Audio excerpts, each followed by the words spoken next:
Welcome to my YouTube channel.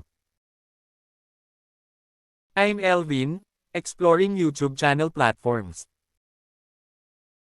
I'm inspired by Kapinpin Brothers and Bemax TV. They makes their dreams come true. Sana all. Sana all! Dahil inspired ako, why not try?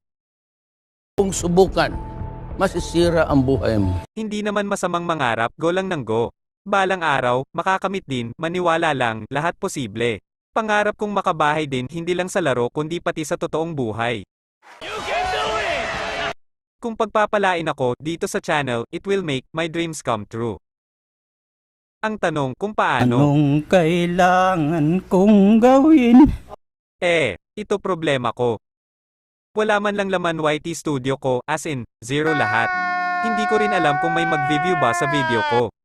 Ay, meron pala akong asawa. Please help me in my journey to my dream through YouTube. Please like and subscribe.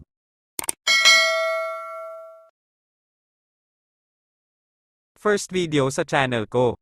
Sa video itong makikita natin ang pagbayanihan ng mga kababayang Pilipino. Grabing bayanihang ito. Uubusin talaga ang laman ng na-aksidenteng truck. No! No! No! Grabe, pag sinimulan ng isa, tiyak gagaya din ng iba, sunod-sunod na, parang buong barangay na ang kumuha. Reaction ko dito, hindi man lang ba sila naawa sa driver at pahinanti ng truck dahil na aksidente, but mas pinalala pa nila ang problema. Hindi man lang ba nila naisip kung sino ang magbabayad sa mga kinuha nila. Sobrang kawawa talaga ang driver at ng pahinanti ng truck, walang magawa kahit anong sigaw at pagmamakaawa, ayaw paring tumigil ang mga tao. Ano masabi? Grabe talaga, pati yung nasa crates na hindi natapon ay kukunin pa nila kahit may nakalagay na police yellow lane baliwala para makakuha lang. Gaano nga ba kasarap ang libre kahit alam natin bawal gagawin, kahit alam nating may maapektuhan gagawin. I don't know. Payo ko na lang sa mga truck kahit anong klaseng produktong dala ninyo, i-check palagi ang kondisyon ng inyong sasakyan at mag-ingat palagi para maiwasan nating mangyari ang katulad nito sa inyo.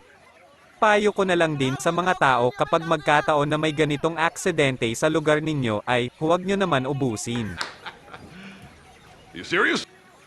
Maghunos dili naman, isipin din minsan sa mga taong maapektuhan, isipin din natin na naghahanap buhay din sila at may pamilyang binubuhay. Hanggang dito na lang muna ang video ko. Salamat sa panonood, hanggang sa muli.